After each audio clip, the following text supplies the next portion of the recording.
300 warships, 1 planet, 21 defenders, and every government in the galaxy had already decided not to help.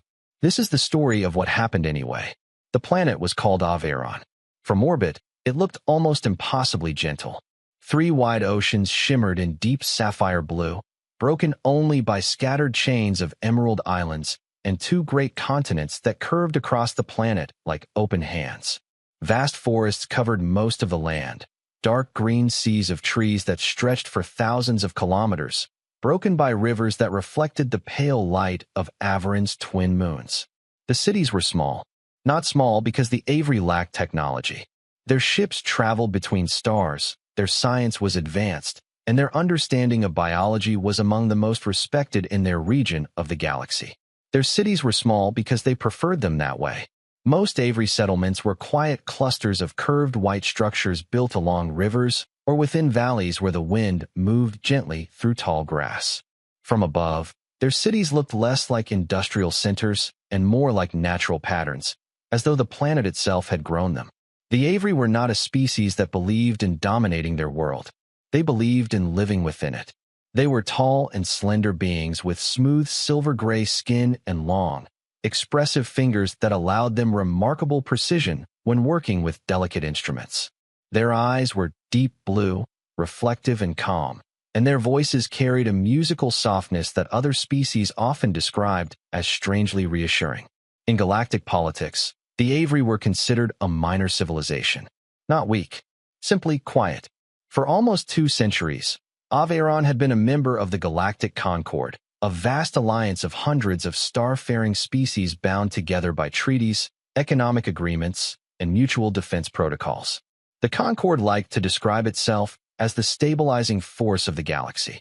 Its council chambers stretched across an entire orbital station near the galactic core, where diplomats from dozens of civilizations debated trade routes, border disputes, and the slow-shifting politics of interstellar power. The Avery had a seat there, but they rarely spoke.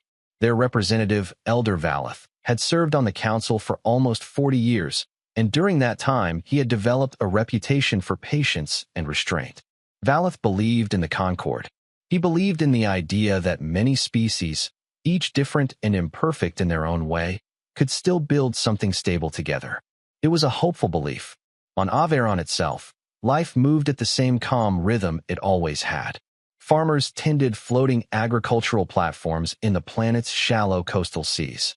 Students walked quiet stone paths between the learning halls of the capital city Illira, their discussions drifting through the warm afternoon air. Medical researchers worked in glass-walled laboratories overlooking forests older than most civilizations. And every evening, when the twin moons rose together above the horizon, people gathered along the riverbanks that ran through the capital city. Music was played. Soft lights reflected on the water. Families sat together beneath tall trees that had been growing since long before the Avery first reached space. The galaxy beyond their world could be loud and dangerous, but Averon had always been peaceful. That peace was not accidental. The Avery had chosen it. Their defense fleet existed, of course. Membership in the Galactic Concord required every civilization to maintain a modest military presence capable of protecting trade lanes and responding to border threats. But Avery ships were rarely seen outside their system.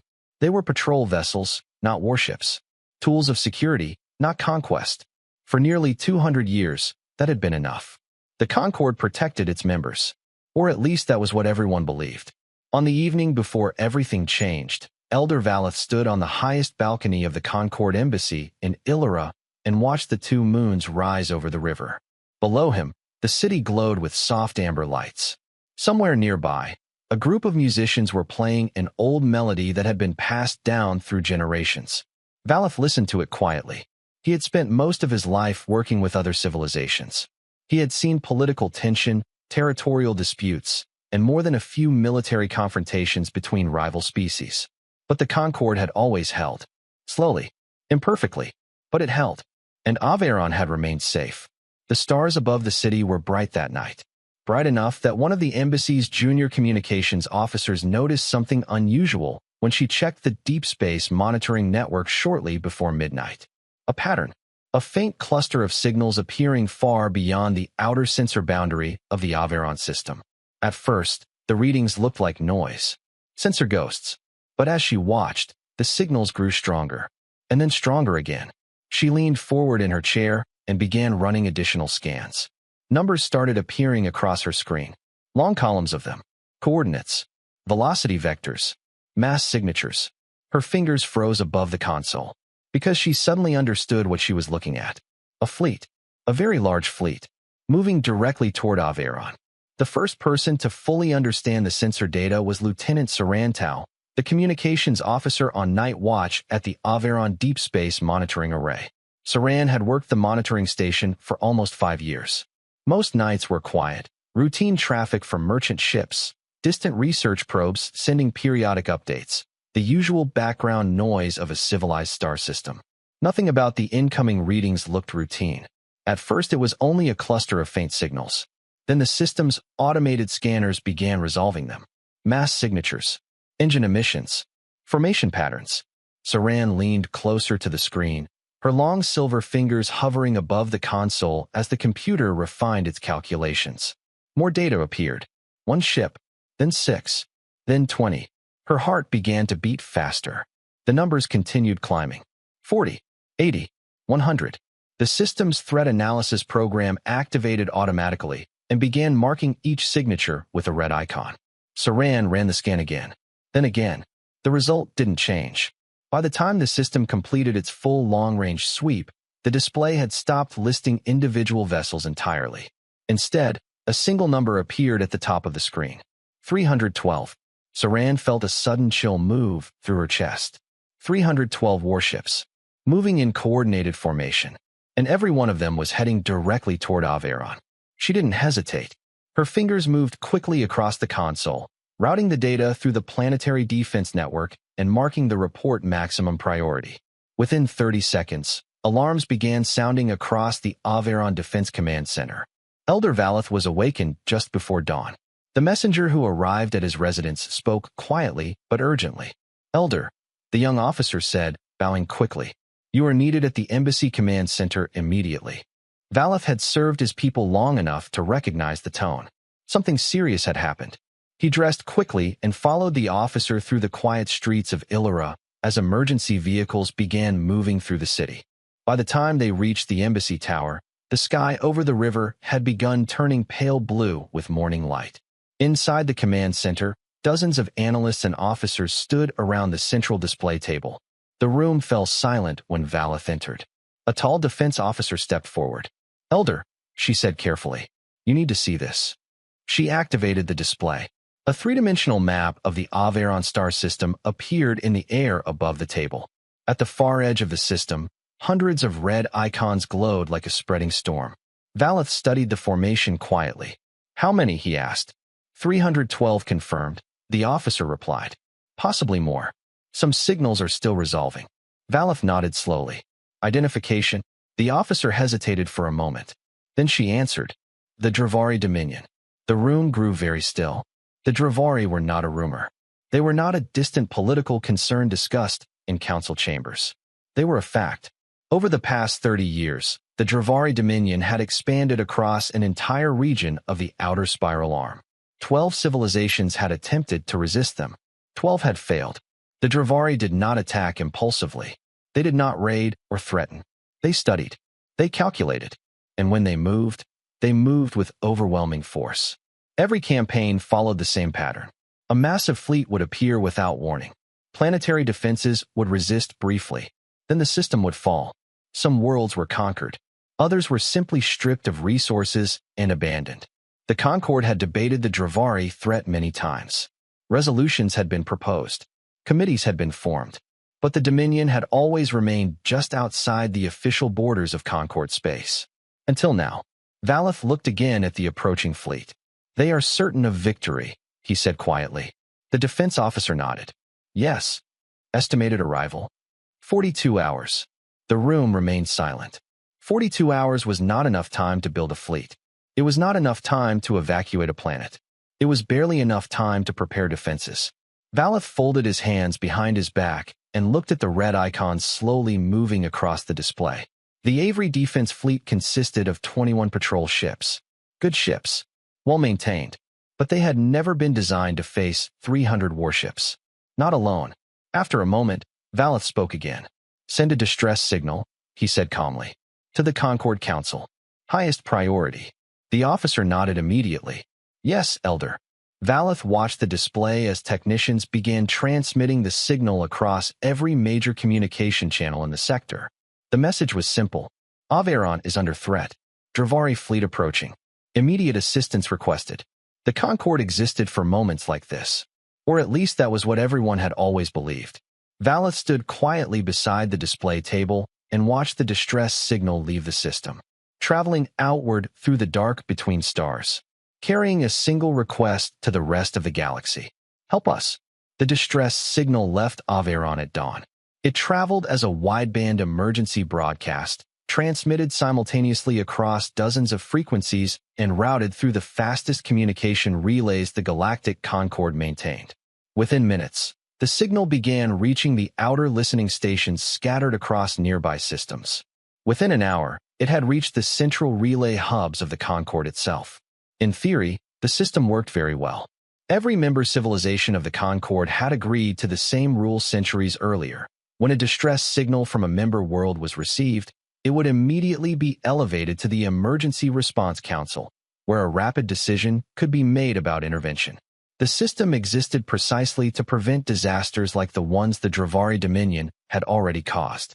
At least, that was the theory. In practice, things were slower. Much slower. The first official acknowledgement arrived 3 hours after the signal was transmitted. Elder Valeth was standing in the embassy communications chamber when the message appeared on the main display. The text was short. "Distress signal received. Situation under review by Concord Security Council. Further updates will follow." Valeth read the message once. Then he nodded. "Send them all available sensor data," he said. Technicians immediately began transmitting the complete analysis of the incoming Dravari fleet, formation patterns, engine signatures, estimated arrival time. Everything. The more information the Council had, the faster they could act. That was the hope. By midday, additional responses began arriving. The first came from the Terran Federation, one of the largest economic powers in the Concord. Their message was polite and careful. The Terran Federation expresses deep concern regarding the developing situation in the Averon system. "We urge all parties to seek diplomatic channels before military escalation." Valeth read it without expression. Diplomatic channels. The Dravari Dominion had never once responded to diplomatic channels. Not in 30 years. The next message arrived from the Halvori Collective. Their reply was longer and more complicated. The collective recognizes the seriousness of the threat facing Averon. However, the mobilization of Concord military forces requires formal council authorization under treaty protocols. Emergency discussions are currently scheduled. Valeth asked quietly. "When?" A communications officer checked the attached file. "In 18 hours, she said. 18 hours. The Dravari fleet would reach Averon in 42. The council would spend nearly half of that time simply beginning their discussion." Valeth said nothing. By evening, the responses had formed a pattern. Some civilizations expressed sympathy. Others expressed concern. Several acknowledged the situation but explained that their fleets were currently committed to defensive operations elsewhere. One message arrived from the powerful Vascari Empire. It was the shortest of them all. "We regret that we cannot intervene in this matter at this time." That was it. No explanation. No offer of assistance. Just regret. Inside the Averon Defense Command Center, the mood had grown quiet. The technicians continued working. The defense fleet prepared for battle. Civilian evacuation plans were activated for several major cities. But everyone in the room understood the numbers. 21 Avery patrol ships against 300 Dravari warships. Even with planetary defense platforms assisting them, the outcome was obvious. The Concord was supposed to prevent exactly this situation. Yet the hours continued passing, and no fleets were coming. Late that night, another message arrived from the Concord Council itself. Valeth stood beside the display as the transmission opened. The message was delivered by an artificial diplomatic interface, its voice perfectly calm. "The Concord Security Council has reviewed the Averon distress signal. The Council acknowledges the seriousness of the threat. However, Consensus regarding military intervention has not yet been reached. Valeth closed his eyes briefly.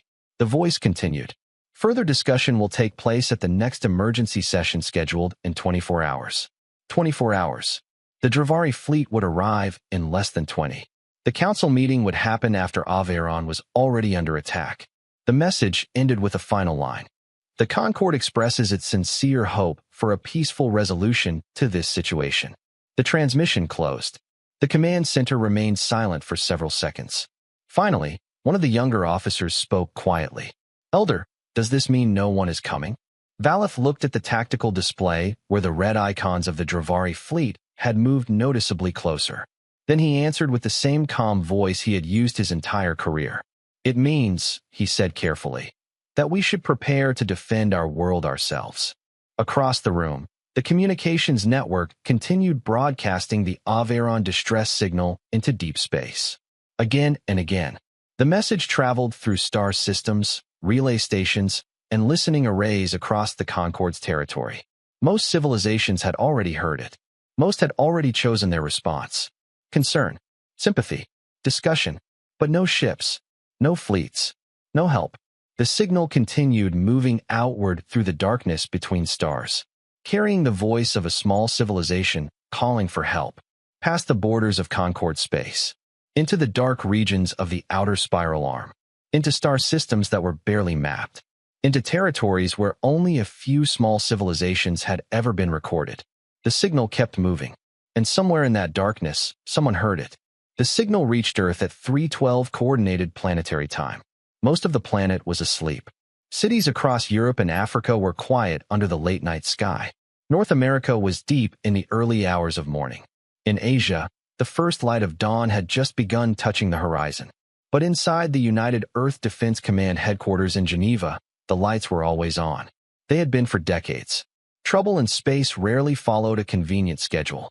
The Averon distress signal arrived through one of the deep space monitoring arrays orbiting Jupiter and was automatically forwarded through several layers of communication networks before reaching the command center on Earth. Within seconds, it appeared on the console of the night duty officer. Commander Elena Reyes was halfway through a routine traffic report when the alert indicator flashed red across her screen.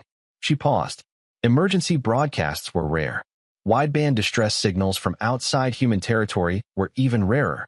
She opened the transmission. The translation system worked quickly, converting the Avery language into standard Earth English. The message appeared in clear text. Averon under attack. Dravari Dominion fleet approaching.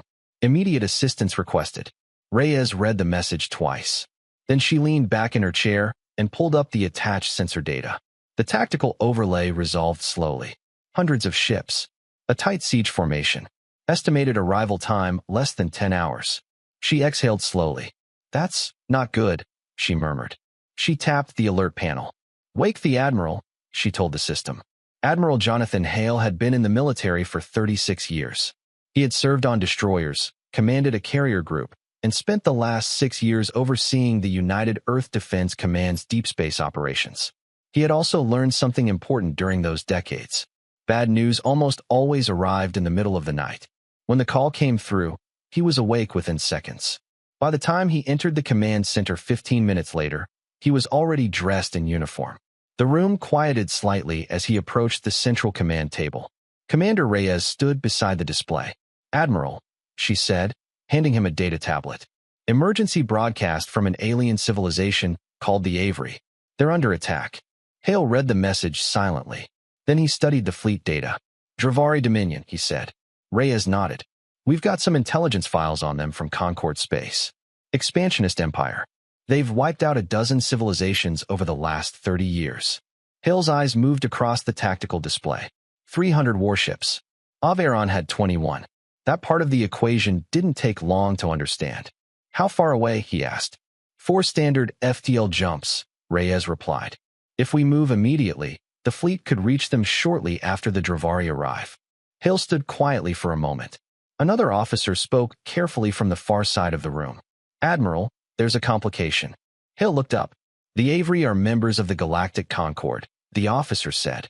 Technically, this falls under their jurisdiction. If we intervene without authorization, We'll be violating Concord military protocols. He pulled up a secondary report on the display. The consequences could be serious, sir. Formal sanctions, loss of trade agreements, reduced diplomatic standing across the entire Concord. We're not yet full members. An unsanctioned military action in their territory could set our status back by decades. Some council members might move to formally exclude us. Several people in the room nodded. Hale read the list himself. He read all of it. Then he placed the tablet down on the command table. Has the Concord responded? He asked. Reyes checked the communication logs. They acknowledged the signal, she said. And they're reviewing the situation. Hale nodded slowly. Of course they were. He had seen that kind of response before. Committees, meetings, debates. By the time those finished, the planet would already be burning. He looked at the distress message still glowing on the screen. Immediate assistance requested. He placed the tablet down on the command table. Get Fleet Command on the line, he said calmly. Several officers glanced at one another. Admiral, one of them said carefully. Are we considering intervention? Hale looked at the tactical display again. Then he answered. Someone asked for help. The room remained silent. Another officer cleared his throat. With respect, sir, this isn't technically our conflict. Hale turned toward him. No, he said. It isn't. He gestured toward the screen where the Aveyron distress message still glowed. But they asked anyway. For a moment, nobody spoke. Then Commander Reyes nodded once and began entering commands into her console. Contacting Fleet Command, she said. Within seconds, the encrypted channel opened. A holographic interface appeared above the command table. Fleet readiness reports began streaming across the display. Hale watched them scroll past. Destroyers, carriers, heavy cruisers, patrol squadrons stationed throughout the Sol system and nearby colonies. How fast can we assemble a task force? He asked. Reyes scanned the readiness data. If we mobilize everything available in this sector, we could have roughly 400 ships ready within 6 hours. Hill considered that number. 400 against 300 Dravari. Not comfortable odds, but better than 21. He folded his arms behind his back and looked around the room. Send the order, he said. Reyes looked up. Yes, Admiral. All available combat vessels, Hale continued. Full mobilization. Priority launch. Another officer asked the obvious question. What's the mission objective, sir? Hale's voice remained steady. We're going to Aveyron. He glanced once more at the distress message glowing on the screen. They asked for help, he said quietly. So we're going to help. Across the command center, dozens of officers began moving at once. Orders were transmitted. Ships received mobilization alerts. Fleet commanders were awakened across human-controlled space. Within minutes, the first engines in orbit around Earth began powering up. And across the solar system, hundreds of human warships started preparing to move. For the people of Aveyron, the night was almost over. The Dravari fleet was less than 8 hours away. They believed no one was coming. They were wrong. The mobilization order spread across human space in less than a minute. It traveled through encrypted military channels, across relay satellites orbiting distant colonies, through deep space communication arrays anchored near asteroid belts and research stations scattered across the outer planets. The message itself was simple. All available combat vessels. Emergency deployment. Rally coordinates attached. Within seconds, hundreds of ships began to respond. In high orbit above Mars, the heavy cruiser UES Vanguard powered up its fusion drives while technicians scrambled through the engineering decks, completing launch procedures that normally took hours in a matter of minutes.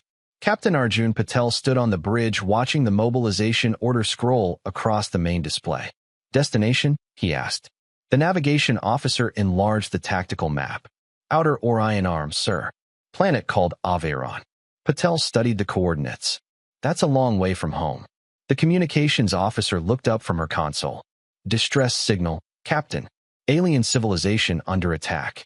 Patel nodded once. Then let's not keep them waiting. Engines ready, the engineer reported. Release docking clamps. Outside the viewport, the Vanguard slowly drifted free from the orbital shipyard and began accelerating toward the rally point. Near the asteroid belt between Mars and Jupiter, a squadron of destroyers broke formation from routine patrol and turned toward the same coordinates.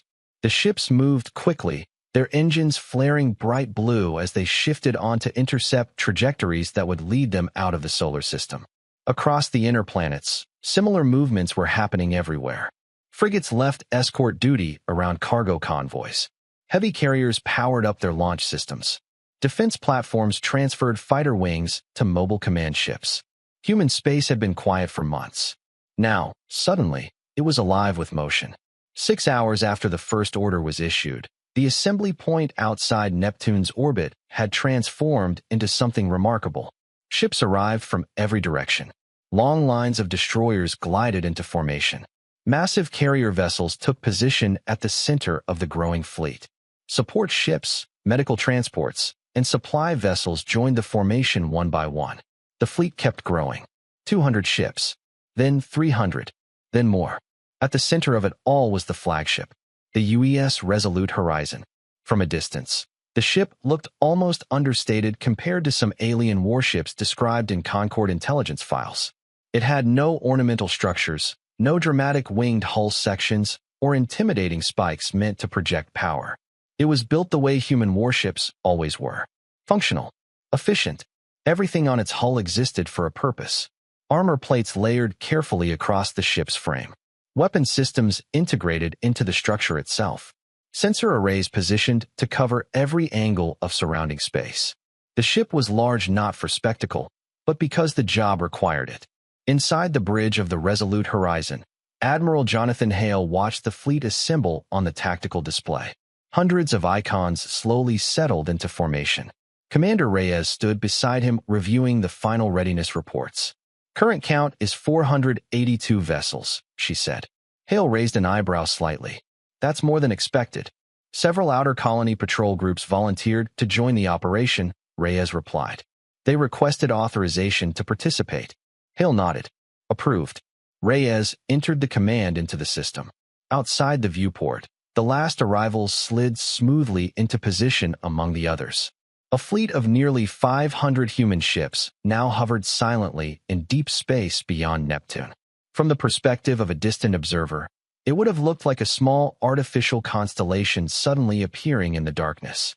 Inside the fleet formation, crews prepared for long-range transit. Engineers calibrated jump drives. Medical teams secured emergency wards. Fighter pilots climbed into their cockpits. On hundreds of bridges across the fleet, officers studied the same tactical projection of the Averon system. 300 Dravari warships. A siege formation descending toward a peaceful world. They had seen similar scenarios before in historical briefings. But this time, humanity was part of the equation. Back on the bridge of the Resolute Horizon, Admiral Hale walked slowly toward the central command chair. The final readiness report appeared on the main display. Fleet status, ready for jump. Commander Reyes glanced at him. Admiral, she said quietly, once we enter Concord space, this becomes official. Hale understood what she meant. The Concord Council might not appreciate an unsanctioned human fleet suddenly appearing in their territory. Political consequences would follow, but that problem could wait. He looked again at the tactical overlay of Averon. The Dravari fleet had already entered the system. The first orbital defense platforms had begun exchanging fire. The battle had started. Hale sat down in the command chair. All ships, he said over the fleet channel. Hundreds of bridges fell silent as every commander listened. Set jump coordinates. Navigation officers across the fleet locked in the long sequence of hyperspace jumps that would carry them toward Averon. The stars outside began to distort slightly as the massive engines prepared for faster-than-light transit. Hale took a slow breath. Then he gave the order. Fleet. He paused only for a moment. Jump. Across the darkness beyond Neptune, 482 ships ignited their drives. For 3 seconds, space itself seemed to tear open with brilliant streaks of light. Then the fleet vanished, and humanity began moving toward the sound of someone calling for help. The human fleet moved through hyperspace in complete silence. Outside the hulls of the ships, normal space no longer existed. The stars had stretched into long ribbons of pale light as the fleet traveled faster than anything built by the Avery or the Dravari had ever recorded. Inside the ships, however, life continued with the steady rhythm of a military deployment. Crew members ran diagnostics. Fighter pilots reviewed combat scenarios. Engineers monitored reactor output and hyperspace drive stability. On the bridge of the Resolute Horizon, Admiral Jonathan Hale stood beside the large forward viewport, though there was little to see except the distorted glow of hyperspace. Commander Reyes approached him quietly. "Admiral," she said, handing him a data tablet, "you should probably see this." Hale glanced down. "What is it?" "Historical records," she replied. "About the Avery." Hale raised an eyebrow slightly. "I thought we didn't know much about them." "We didn't," Reyes said. "But intelligence has been pulling old archives since the signal came in." Hale began reading. The file dated back nearly 90 years. Long before humanity had built a fleet capable of crossing large sections of the galaxy. Back when Earth had only a handful of colonies scattered across nearby star systems. The title of the document was simple: The Helios Plague. Hale remembered hearing the name once during a military academy lecture, but he had never known the full story. He continued reading. In the year 2167, a biological pathogen had appeared on one of humanity's early deep space colonies. At first, it seemed manageable, but the disease spread quickly. Within weeks, it had moved beyond the original colony. Within months, it had reached multiple systems. The infection attacked the human immune system directly, weakening it until even minor illnesses became fatal. Entire settlements collapsed. Hospitals overflowed. Research teams worked around the clock trying to isolate the pathogen and develop a treatment. Nothing worked. The projections were devastating. If a solution was not found within 2 years, billions of people could die. Humanity had asked for help. Requests had been sent to every known alien civilization, to the Concord Council, to independent research institutes across the galaxy. Most responses had been sympathetic, but distant. Many civilizations simply did not possess compatible medical knowledge. Others refused involvement in what they considered an internal human crisis. The Concord had acknowledged the situation. Committees had discussed possible responses. But time was passing faster than bureaucracy, and people were dying.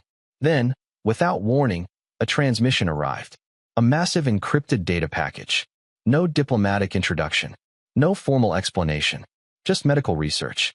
The data contained detailed biological analysis of the Helios pathogen, immune response simulations, treatment protocols. Within weeks, human scientists used the information to develop the first effective antiviral therapy. The death rate dropped almost immediately. Within a year, the plague was under control. Billions of lives saved. Hale reached the end of the report. He looked up slowly. "The Avery sent this?" he asked. Reyes nodded. "Yes." Hale turned the tablet slightly, reading one of the final notes in the archive. According to Concord diplomatic records, the Avery had violated multiple trade and research agreements when they sent the data. Medical technology of that level was normally restricted under Concord law. Sharing it outside official channels created political complications. The Avery government had been quietly penalized afterward. Reduced trade privileges. Loss of influence within the Concord Council. They had accepted those consequences without protest. And they had never once mentioned the help they had given humanity. Reyes spoke again. "They never asked for anything in return." Hale remained silent. He looked again at the tactical display hovering above the command table. The Averon system glowed faintly in the projection. A small green planet. A civilization that had quietly saved billions of human lives decades earlier. And never told anyone. Hale handed the tablet back. "So that's why intelligence flagged this mission as priority," he said. Reyes nodded again. "The files were classified for years. But the moment the distress signal arrived, the system recognized the species' name." She paused slightly. "Some deaths," she said, "take a long time to repay." Hale looked out through the viewport again. The swirling glow of hyperspace stretched endlessly ahead of them. Somewhere beyond it, a small planet was fighting for survival. A civilization that had helped humanity when no one else would. And now they were the ones calling for help. Hale folded his hands behind his back. "Well," he said quietly, "then it's a good thing we answered." The battle above Averon had already begun. The first Dravari ships entered orbit shortly after sunrise. From the surface of the planet, they appeared as small dark shapes moving slowly across the sky, silent shadows against the pale blue atmosphere. But in orbit, the situation was far less calm. The Avery defense fleet had taken position in a thin arc between the planet and the incoming Dravari formation. 21 patrol ships, small compared to the massive war vessels advancing toward them. But they were all the Avery had, and they were fighting. Energy beams flashed across space as the first defensive platforms opened fire. Several Dravari ships responded immediately, their heavier weapons striking the outer platforms with terrifying precision. Within minutes, 2 stations had already gone dark. On the bridge of the Avery flagship Silver Horizon, Captain Theravalon watched the battle unfold across the tactical display. "Maintain defensive spread," she ordered calmly. Her officers obeyed without hesitation. The patrol ships moved quickly, using their smaller size and faster maneuvering to avoid the heaviest incoming fire. But the numbers were overwhelming. 300 Dravari ships were tightening their formation, slowly pushing forward like a massive iron wall. Theron knew how this battle would end. They all did. But that didn't change their duty. "Target their forward cruisers," she said. "If we can slow the central group, the orbital batteries will have more time." Outside the ship, the defense fleet surged forward again. Small vessels darting around the larger enemy ships, striking where they could. Several Dravari cruisers took damage. One even lost engine power and drifted away from the formation. But the Dominion fleet barely slowed. High above the battlefield, aboard the Dravari command ship Iron Dominion, General Carveth Drall watched the engagement with quiet confidence. Drall was an experienced commander. He had overseen the conquest of 4 civilizations personally. The pattern was always the same. First resistance, then exhaustion, then surrender. He stood with his hands clasped behind his back as the tactical display showed the Avery fleet slowly losing ground. "Estimated time to orbital dominance?" he asked. One of his officers answered immediately. 2 hours, General." Drall nodded. The Avery ships were fighting bravely. But bravery did not change mathematics. 300 warships against 21. The outcome was inevitable. He turned his attention briefly to the surface of the planet visible through the large viewing window.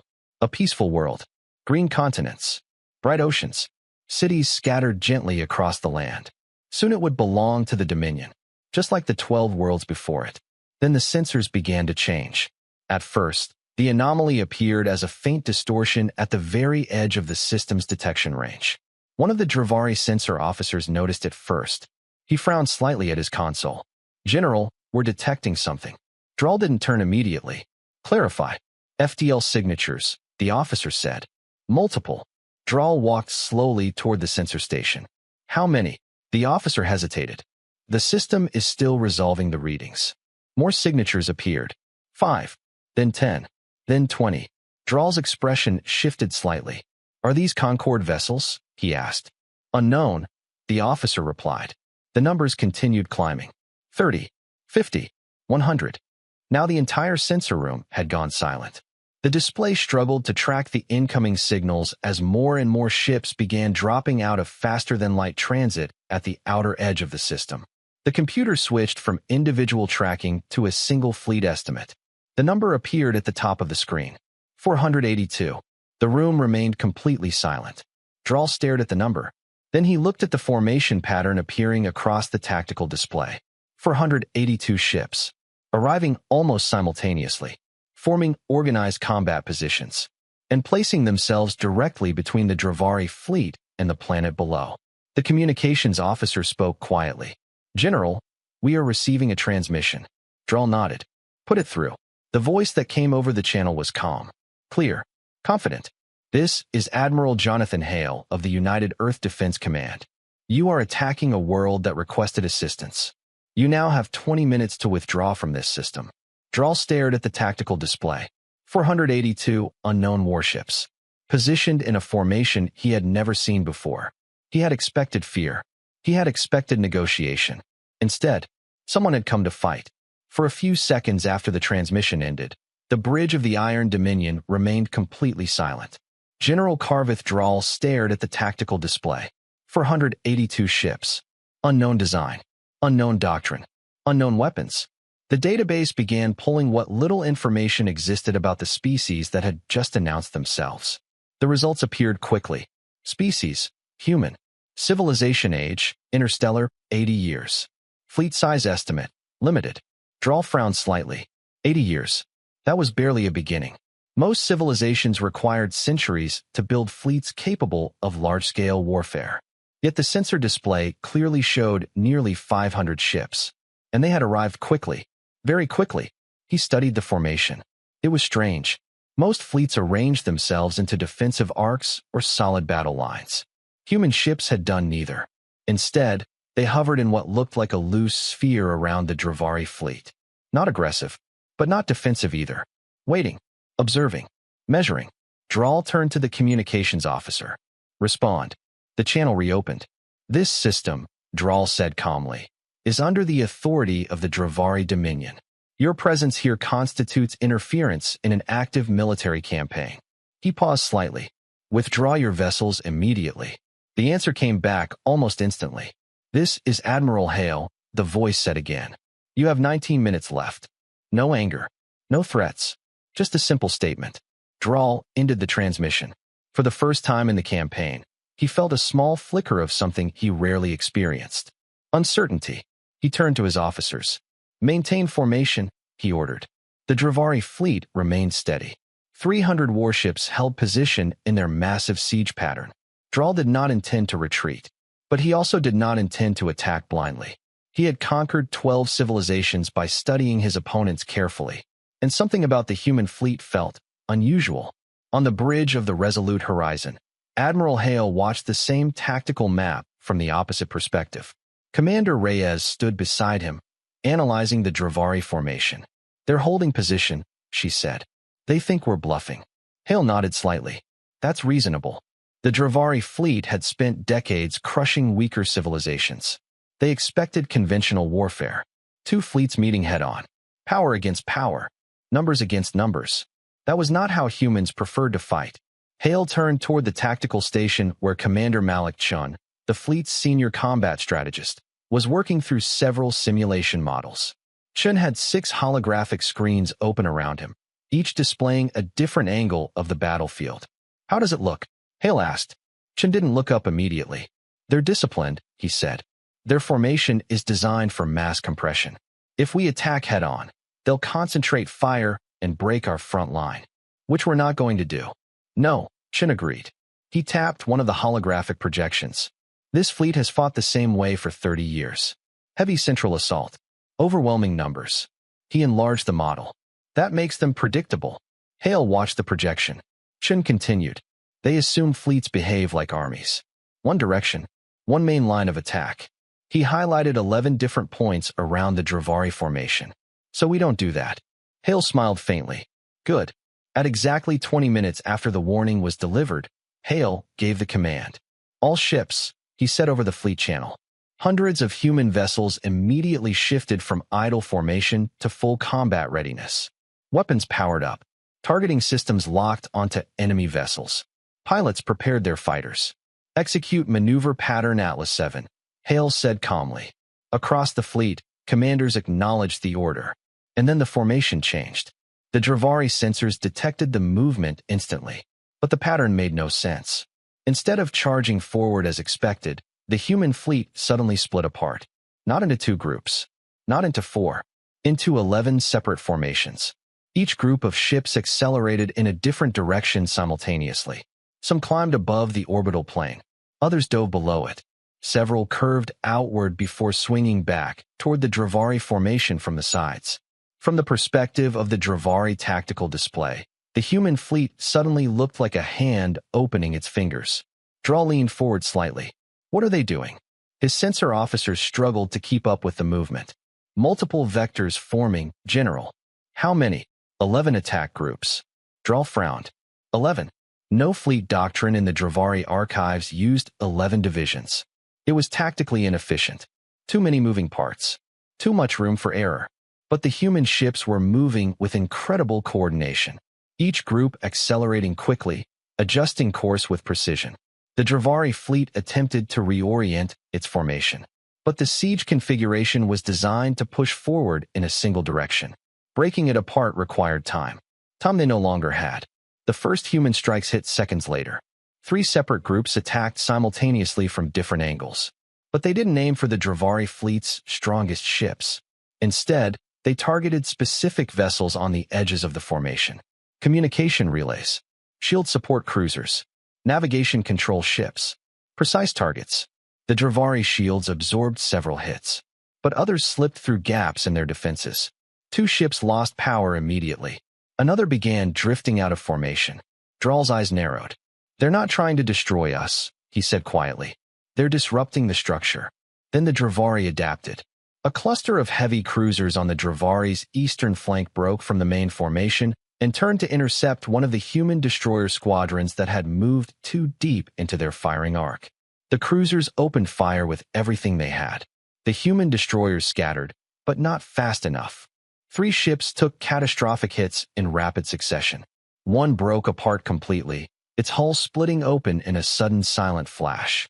Another lost engine power and went dark, tumbling slowly away from the battle. The third managed to limp clear, but was no longer combat capable. On the resolute horizon, the damage report came in within seconds. Chen's voice was tight, but controlled. "We've lost the Ardennes. Kestrel and Meridian are disabled. The eastern vector is exposed. If those cruisers push through that gap, they'll have a clear line to the fleet's center." Hale looked at the tactical display. The gap was real. The cruisers were already accelerating toward it. He had 2 options. Pull Formation 7 back to close the breach, but that would take 3 minutes, and it would uncover the southern approach. Or redirect Group 9 from their flanking run, which would delay the encirclement by 20 minutes and give the Dravari time to reorient. Either choice had a cost. "Pull Formation 7, Hale said. "Redirect Group 9 to cover the breach." "Do it now." "Sir, that delays the encirclement." "I know. Do it." Across the fleet, the orders went out. Formation 7 pulled back. Group 9 broke from their flanking arc and turned to intercept the advancing cruisers. For nearly 4 minutes, the outcome was genuinely uncertain. The Dravari cruisers exchanged heavy fire with Group 9 at point-blank range. 2 more human ships took serious damage. But the gap closed. The line held. And the encirclement, delayed but not broken, resumed. Across the battlefield, the 11 human groups continued moving. Not charging, not retreating, circling, weaving through space like hunters surrounding a much larger animal. Every few seconds, another coordinated strike hit a weak point in the Dravari formation. Engines, shield relays, targeting systems. The Dominion fleet had never fought an opponent like this. Their ships were built for brute force engagements. Heavy armor, heavy weapons, direct confrontations. But the humans refused to fight that way. They stayed just outside the optimal firing arcs. Striking, moving, striking again. From the bridge of the resolute horizon, Commander Chen watched the tactical display carefully. "They're adapting," he said. Hale nodded. "They would, but not fast enough." The display showed the Dravari fleet beginning to compress inward. Exactly as Chun had predicted. Their ships instinctively moved closer together for protection. But that was the trap. The 11 human groups were slowly guiding them, hurting them, not destroying the fleet, positioning it for something much worse. Chen finally looked up from his screens. "They're almost in the box," he said. Hale folded his arms. "Good." For nearly 2 hours, the battle above Aveyron continued in a pattern that confused the Dravari commanders. Human ships moved constantly. They never held position long enough for the Dravari fleet to bring its full firepower to bear. Instead, they struck with quick precision attacks, targeting engines, shield generators, and sensor arrays before disappearing into new attack vectors. To an outside observer, the battlefield might have looked chaotic, but it was anything but. Every maneuver had a purpose. Every strike pushed the Dravari fleet slightly closer to a very specific position.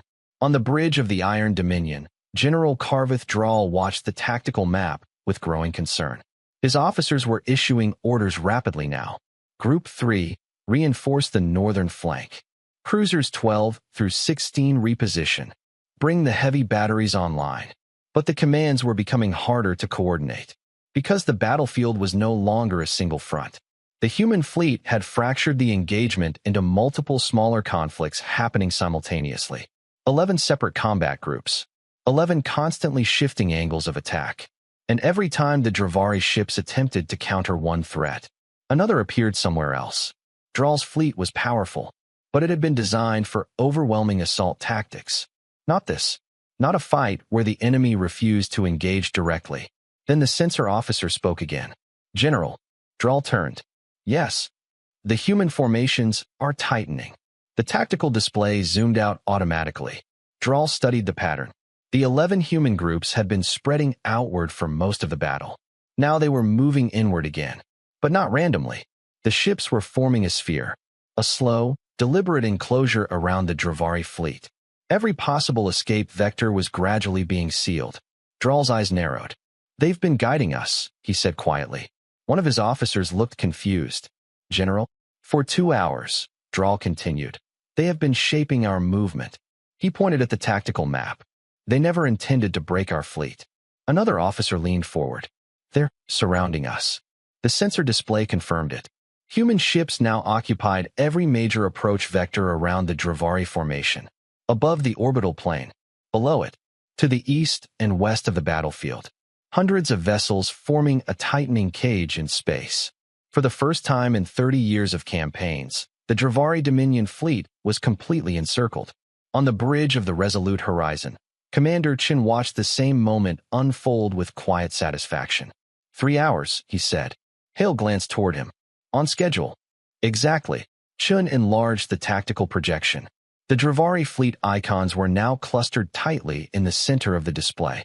Human ships formed a massive sphere around them. Every direction blocked. Every retreat route covered. They can still fight, Reyes said. Chen nodded. They will. The Dravari had lost ships during the battle, but most of their fleet was still intact. Still dangerous. Still capable of inflicting heavy damage. But their strategic advantage was gone.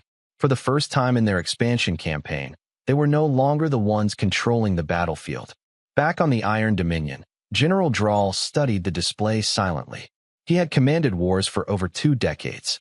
He had faced desperate defenders, massive fleets, last stands, but he had never experienced this. His fleet had been maneuvered, controlled, guided step by step into a position where every option was suddenly terrible. 300 Dravari ships now sat inside a sphere of nearly 500 human vessels. Any attempt to break through would expose multiple flanks at once. Even a victory would cost catastrophic losses. Drawl understood mathematics. He understood risk. And he understood when a battle had already been decided. He looked at the surrounding ships again. Human vessels. A young civilization. Barely 80 years among the stars. Yet they had done what 12 other civilizations had failed to do. They had stopped the Dominion. Drawl straightened slowly.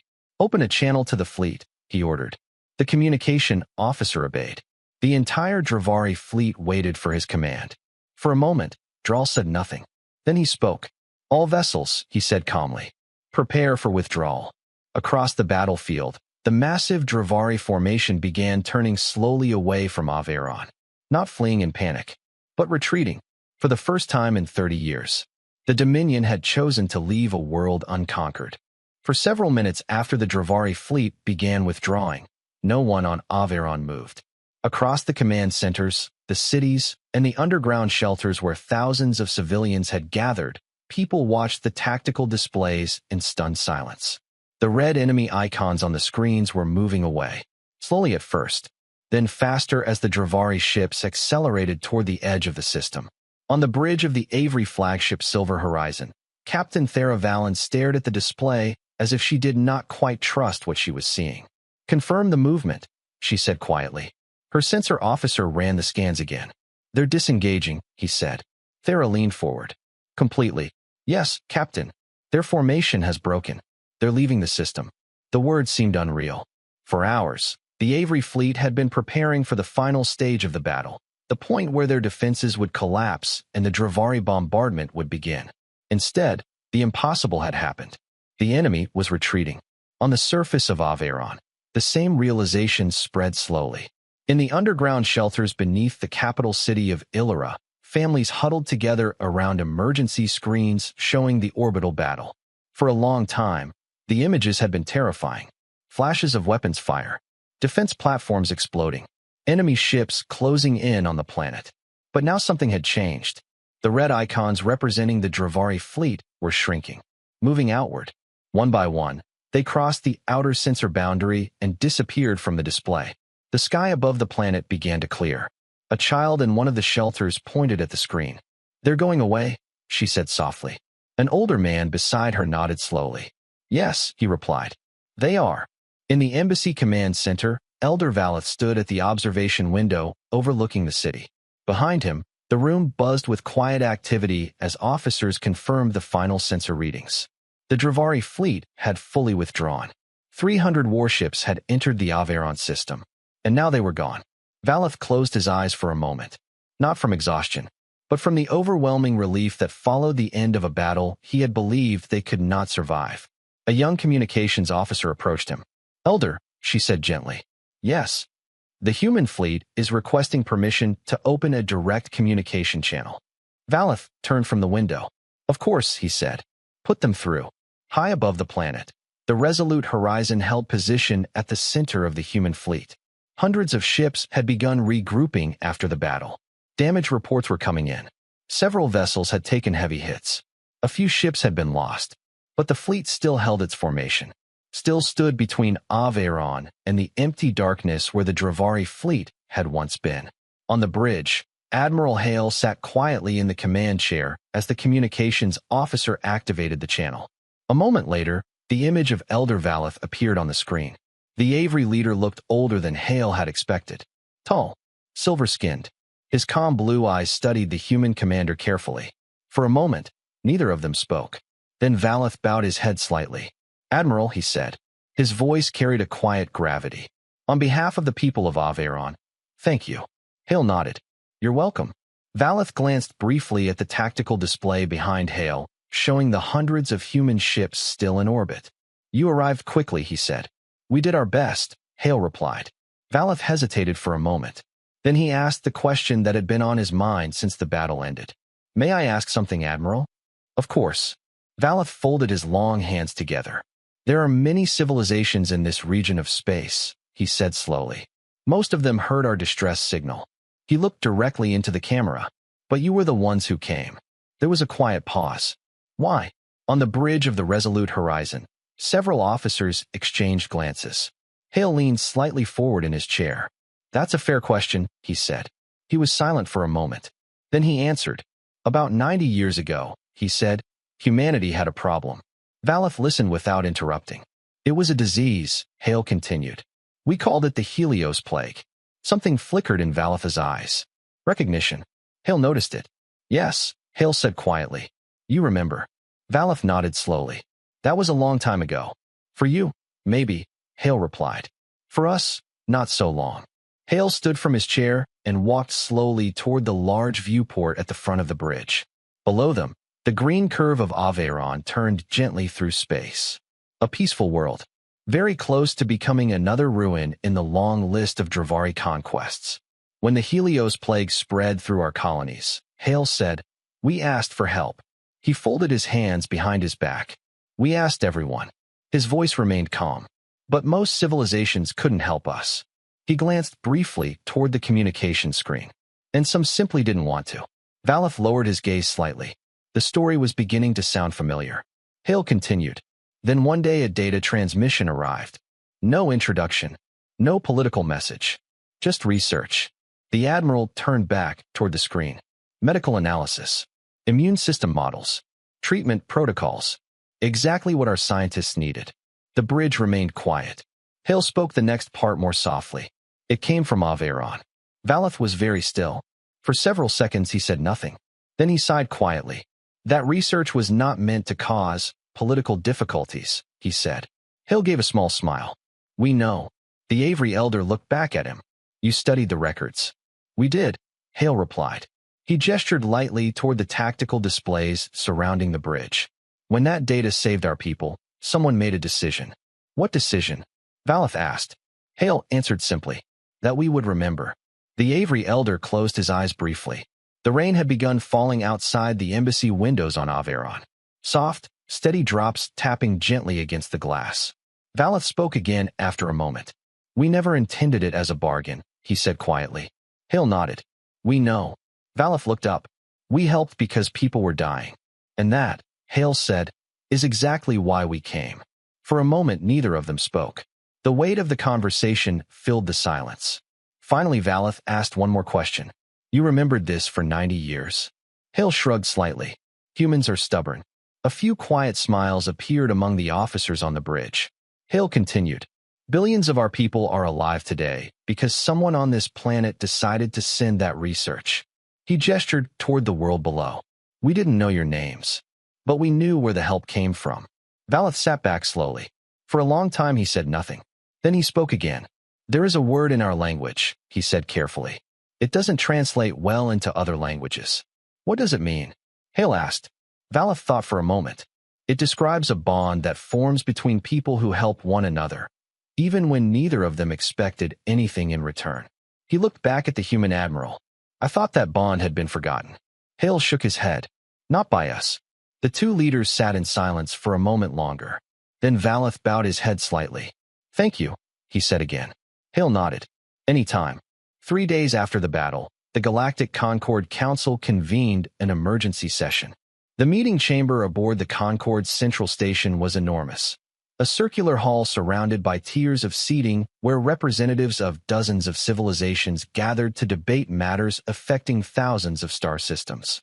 On this day, every seat was filled. News of what had happened at Averon had spread quickly across the region. The Dravari Dominion, an empire that had conquered 12 civilizations without ever retreating, had been forced to withdraw. And the force responsible had not been a Concorde fleet. It had been humans, a species that most council members had barely considered politically relevant. The chamber hummed with quiet conversation as diplomats reviewed battle reports and sensor logs. The data was undeniable. 482 human ships had entered the Averon system. 3 hours later, the Dravari fleet had retreated. For the first time in 30 years, the Dominion had failed to conquer a world. At the center of the chamber stood the council's presiding officer, Ambassador Terrell of the Vascari Empire. Tall and thin, with polished black skin and bright golden eyes, Terrell had served as Concorde moderator for nearly a decade. He raised a slender hand. The room gradually fell silent. "We are gathered," he began calmly, "to discuss the recent military intervention conducted by the United Earth Defense Command within Concorde territory." A large holographic screen activated behind him. The image of Admiral Jonathan Hale appeared. The transmission came directly from the bridge of the Resolute Horizon, which still maintained orbit above Averon. Hale stood calmly in uniform as dozens of alien diplomats studied him. Ambassador Terrell inclined his head slightly. "Admiral Hale," he said, "your fleet engaged the Dravari Dominion without authorization from this council." His tone remained polite, but the implication was clear. "You intervened in a military conflict involving a Concorde member civilization," Terrell continued. "This action raises serious concerns regarding interstellar law and the balance of power in this region." Several council members murmured in agreement. Others remained silent. Everyone waited for Hale's response. The human admiral did not appear particularly troubled. He folded his hands behind his back. "Yes," he said, "we did." The chamber grew still again. Ambassador Terrell continued. "Your government was not requested to intervene through official Concorde channels." Hale nodded. "That's correct." "Then why," the ambassador asked carefully, "did you deploy nearly 500 warships into Concorde territory?" Hale glanced briefly at the council representatives seated around the chamber. Then he spoke. "Because someone asked for help." The room remained quiet. Several diplomats shifted in their seats. Terrell responded slowly. The Concorde was already reviewing the Averon situation. Hale tilted his head slightly. "Yes," he said. "I saw that." Another quiet ripple moved through the chamber. The admiral continued calmly. "I also saw the records of the previous 12 civilizations that requested assistance from this council." A new document appeared on the chamber's central display. A list of names. 12 civilizations. Beside each one was a short note from Concorde archives. "Pending review. Under discussion. Diplomatic concern expressed." And beside those entries, the dates those civilizations had fallen to the Dravari Dominion. The chamber became very still. Hale looked directly at the camera. "You're welcome to sanction us if you believe we've violated your procedures," he said evenly. "But understand something." He paused. Then he finished the thought. "The next time someone sends a distress signal, we're going to answer it." No one in the council chamber spoke, because every representative present understood exactly what that meant. Humanity had just announced a new policy to the galaxy, and it was very simple. When someone called for help, humans would come. 1 year later, The sky above Aveyron was peaceful again. The twin moons rose slowly over the capital city of Illyra, casting soft silver light across the river that ran through its center. The scars from the Dravari attack had mostly been repaired. Buildings had been rebuilt. Defense platforms had been upgraded. Life had returned to its familiar rhythm. Children played along the riverbanks again. Music drifted through the evening air. And in the center of the city, a new monument stood in the main plaza. It was not large. The Avery had never been a people who admired grand displays. The monument was simple. A sphere of polished stone represented a planet. Beside it, carved into a tall panel of pale crystal, was the image of a single signal line extending outward into the stars. At the end of that line was a small symbol, an open hand. Below it, two inscriptions had been etched, one in the flowing language of the Avery, the other in English. The words were short. They heard us. They came. Elder Valeth stood quietly near the monument as the dedication ceremony ended. Hundreds of citizens had gathered to watch the unveiling. Some of the human officers who had fought in the battle had returned for the occasion as well. Admiral Hale stood near the edge of the crowd with several members of his crew. Neither side made a great show of the moment. That wasn't necessary. The meaning of the monument spoke clearly enough. After the ceremony ended, Valeth walked slowly toward Hale. The human admiral greeted him with a small nod. "It looks good," Hale said, glancing at the monument. Valeth followed his gaze. "It is not meant to celebrate victory," the elders said. "What is it meant for?" Valeth thought for a moment. "Memory." Hale smiled slightly. "That's a good reason." Across the plaza, a young Avery soldier stood watching the monument. Her name was Teva, and she had been stationed at the communications tower during the battle. She had been the one who first noticed the strange signal that came from Earth. Now she held a small data tablet in her hands. An application form. At the top of the screen were the words, United Earth Defense Command, Interstellar Officer Training Program. She had submitted the application that morning, because when the Dravari fleet had filled the sky above her world, someone had answered their call, and she wanted to become the kind of person who did that. Far away in human space, aboard the Resolute Horizon, Admiral Hale received a new message. A distress signal. Different coordinates this time. Different species. The translation software struggled slightly with the unfamiliar language. But the meaning was clear. Ships were surrounding their world. They had no allies nearby. They were asking for help. Hale read the message once. Then he looked up at the stars beyond the viewport. "Plot the course," he said calmly. Around the ship, the crew began preparing for another jump. Because somewhere out there, in the vast darkness between the stars, someone had called for help, and humanity had already decided what it would do when that happened. They would answer. Always.